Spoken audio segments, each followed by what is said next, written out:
Selamat siang sedulur, salam sehat, salam sejahtera.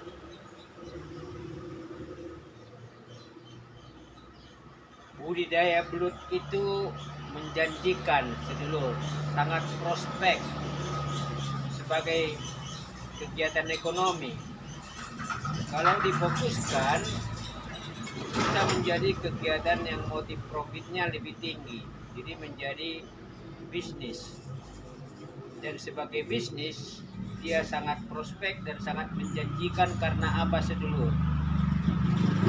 Mari kita bedah dari beberapa platform bisnis yang berlaku secara umum, secara normatif, dan beberapa poin perilaku bisnis di pasar, kemudian orientasi market. Itu memang membuat bisnis budidaya belut itu sangat prospek dan sangat menggiurkan karena beberapa poin. Yang pertama, kompetitornya itu rendah. Kita boleh melihat di sekitar lingkungan kita, jenis bisnis selalu banyak yang sama. Bahkan irisannya juga banyak. Kuliner, ragam kuliner bisa memastikan pelanggan punya pilihan. Dan relatif kompetisinya menjadi sangat tinggi karena memang berebut pasar. Sementara boleh dikatakan tidak mungkin konsumen akan membeli barang sejenis di satu jenis kuliner. Jadi pertama memang karena kompetitornya rendah. Kompetitornya rendah karena tidak banyak pelaku budidaya belut. Tidak banyak. Kalaupun ada di beberapa daerah, itu relatif membuat mereka posisi strategisnya berada sebagai pemenang, sebagai supplier utama.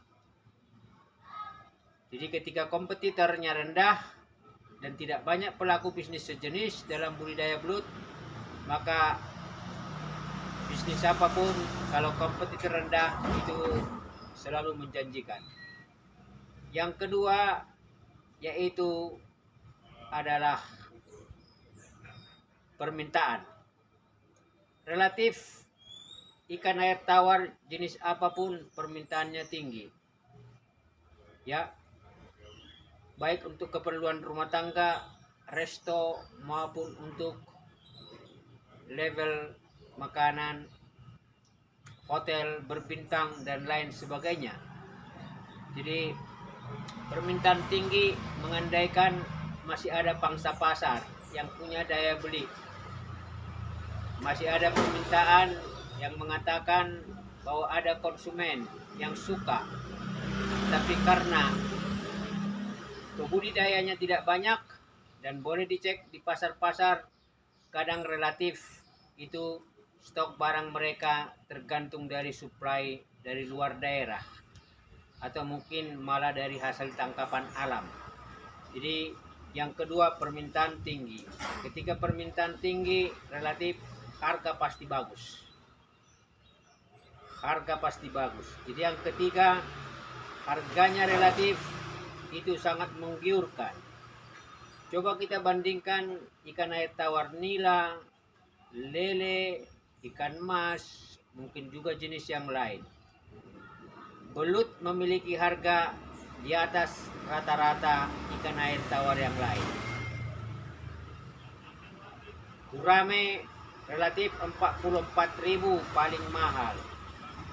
Itu di harga eceran tinggi. Lele 28.000 di pasar-pasar. Bagaimana dengan belut? Belut itu sangat menjanjikan. Minimal 55.000. Kompetitor rendah, permintaan tinggi, harga menjanjikan, 55.000 di pasar. Yang keempat, nilai manfaat, nilai gizinya sangat bagus,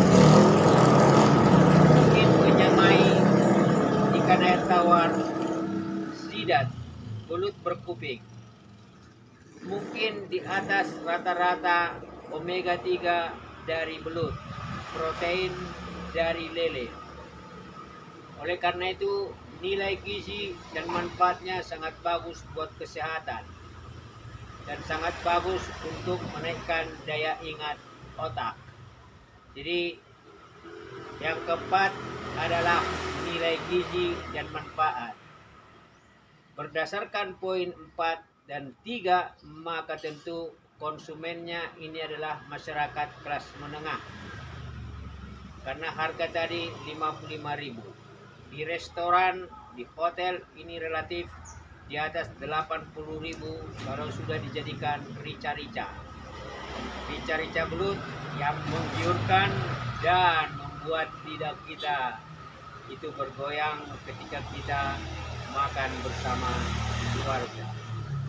5 poin ini, dan pada poin ke-6, tidak banyak orang yang mau bekerja keras untuk menghasilkan panen sampai 6-7 bulan. Padahal belut air tawar relatif biayanya juga tidak tinggi seperti lele. Belut lumpur malah lebih ekonomis, tidak banyak biaya pakan.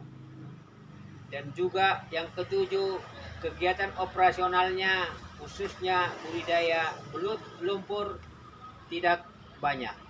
Ya, selama media fermentasi awal sudah selesai, maka hanya proses perawatan dengan suplai pakan alami cacing. Jadi kalau bisnis lain, kegiatan operasionalnya memaksa kita untuk aktif bekerja setiap hari hanya untuk menghasilkan margin keuntungan. Ya, budidaya air tawar, belut air tawar memang ya harus diopeni, dirawat, melihat sirkulasi air, lalu juga pemberian pakan dan lain-lain. Tapi kalau budidaya belut lumpur ini cocok di pedesaan, tapi tidak banyak yang mengerjakan, tapi menjanjikan. Cek saja di berbagai pasar di daerah Anda yang jualan belut konsumsi itu relatif tidak banyak. Kalau tidak, suplai yang mungkin terhambat membuat persediaan belut itu di barang dagangan mereka itu stoknya sangat rendah. 7 poin ini adalah sebuah konsep bisnis dan itu berlaku umum, sehingga memastikan dengan 7 poin yang positif itu maka budidaya belut sangat menjanjikan. Hanya memang yang ke-8, kita perlu konsisten, fokus, kerja keras, lalu belajar mengatasi masalah untuk sebuah rencana hasil panen yang lebih positif. Salam sehat, salam sejahtera.